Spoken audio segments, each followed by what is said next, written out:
questions whether Kuldeep Singh Bindra, alias Kunnu or Donkey, has any fear of the law. There are allegations against Bindra of laundering black money, raising several questions about his financial activities.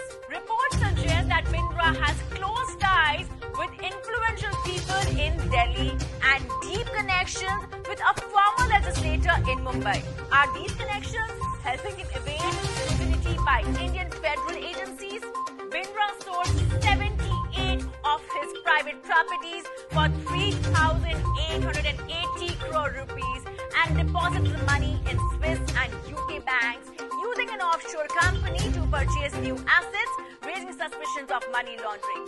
Due to the good relations between India and the UAE, the Indian ED and CBI have been monitoring Bindra's transactions since 2019. They will soon have all evidences against him. The Dubai Land Department and Dubai banks have provided the Indian government with data on the sales of his properties and bank details. Moreover, Bindra's phone call data and information about his connections with Pakistani players and bookies have been obtained. The CBI has evidence and documents showing Bindra's attempt to leave the UAE illegally with the help of a Russian gang. Indian agencies are now waiting for Bindra to be relieved of the travel ban imposed by Dubai courts and for the Dubai government to extradite him to India.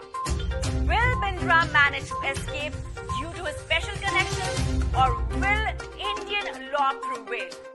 Will he face punishment for his actions? Only time will tell. Stay tuned to Ab Tak 24/7 for more updates on this unfolding saga as we continue to bring to you the latest on Kuldeep Singh Bindra's illegal activities and the efforts